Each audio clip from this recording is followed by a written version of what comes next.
Iran জুড়ে সামরিক হামলার হুমকি দিয়েছেন মার্কিন প্রেসিডেন্ট ডোনাল্ড ট্রাম্প। তবে যুক্তরাষ্ট্রের এমন দমন নীতিকে তোয়াক্কা করে না তেহরান। এরই মধ্যে পশ্চিমাদের কঠোর চাপের মুখেও পারমাণবিক কার্যক্রম চালিয়ে যাবার ঘোষণা দিয়েছে ইরান। সেই সাথে মার্কিন প্রশাসনের একতরফা কোনো অনুরোধে সাড়া না দেওয়ার সিদ্ধান্তও নিয়েছে দেশটি। মধ্যপ্রাচ্যে প্রেসিডেন্ট ট্রাম্পকে আধিপত্য বিস্তার করতে দেবেন না ইরানের সর্বোচ্চ ধর্মীয় নেতা আয়াতুল্লাহ আলী খামেনি। এমন পরিস্থিতিতে কোন পথে হাঁটবে মার্কিন মুল্লুক?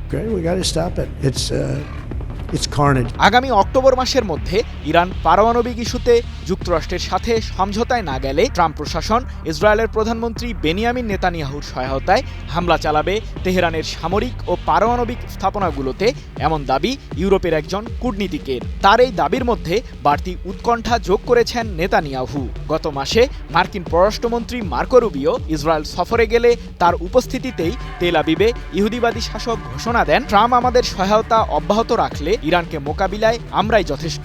আমরা ইরান অধ্যায় শেষ করতে চাই।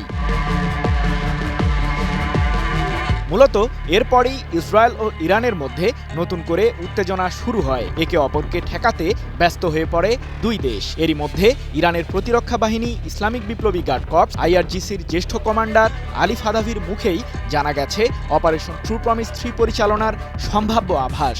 আগামী অক্টোবরের মধ্যেই যে নির্ধারিত হতে যাচ্ছে ইহুদিবাদী রাষ্ট্রটির বিরুদ্ধে ইরানের হামলার ভবিষ্যৎ, সে কথাই জানিয়েছে IRGC।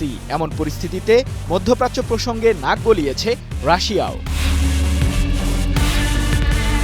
মার্কিন প্রেসিডেন্ট ডোনাল্ড ট্রাম্প যখন ইরানের সাথে কোনো সমাধানের পথ বের করতে ব্যর্থ, ঠিক সে মুহূর্তে রাশিয়ার প্রেসিডেন্ট ভ্লাদিমির পুতিনের সাহায্য কামনা করেন ট্রাম্প। এ প্রসঙ্গে নিজেদের অবস্থান পরিষ্কার করেছে ক্রেমলিন। রুশ পররাষ্ট্র মন্ত্রণালয়ের মুখপাত্র মারিয়া জাখারোভা লন্ডন ভিত্তিক সংবাদ মাধ্যম ইরান ইন্টারন্যাশনালকে বলেছেন, অঞ্চল জুড়ে উত্তেজনা কমাতে এবং টেকসই সমাধান বের করতে আমরা তেহরান ও অন্যান্য পক্ষের সাথে আলোচনা করব।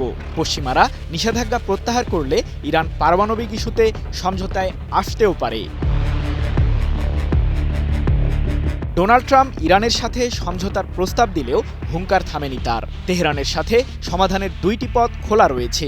একটি হলো ইরানে সামরিক অভিযান পরিচালনা করা, অন্যটি তাদের সাথে পারমাণবিক ইস্যুতে চুক্তিতে আসা। আমি দ্বিতীয়টিকেই প্রাধান্য দিতে চাই। হোয়াইট হাউসের ওভাল অফিস থেকে ট্রাম্প আরও বলেন, ইরানকে কোনোভাবেই পরমাণু অস্ত্র তৈরি করতে দেব না আমরা।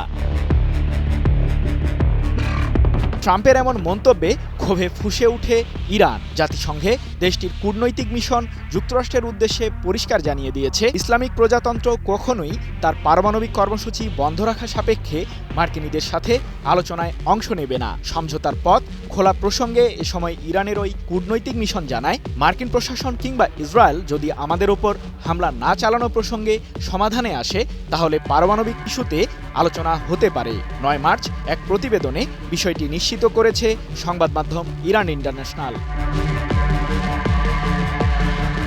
জাতিসংঘে নিযুক্ত ইরানের কূটনৈতিক মিশনের মন্তব্যের পরই দেশটির পররাষ্ট্রমন্ত্রী আব্বাস আরাকচি বিষয়টি পরিষ্কার করে বলেছেন, আমাদের পারমাণবিক কর্মসূচি শান্তিপূর্ণ লক্ষ্যেই এগিয়ে নেওয়া হচ্ছে। পশ্চিমাদের অমানবিক ম্যাক্সিমাম প্রেসার চলাকালীন আমরা আলোচনায় বসব না, এমনকি তাদের কোনো প্রস্তাবকে আমরা বিবেচনাতেও নেব না।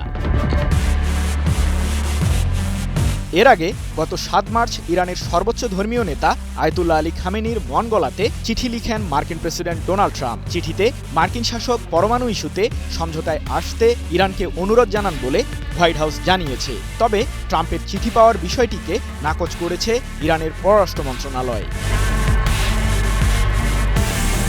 যদিও খামেনি যুক্তরাষ্ট্রের সাথে আলোচনার সম্ভাবনা উড়িয়ে দিয়ে বলেছেন, তারা আলোচনার মাধ্যমে সমস্যার সমাধান করতে চায় না। তাদের লক্ষ্য ভিন্ন, তারা আমাদের উপর আধিপত্য বিস্তার করতে চায়। তাদের এই উদ্দেশ্য আমরা কোনোভাবেই সফল হতে দেব না।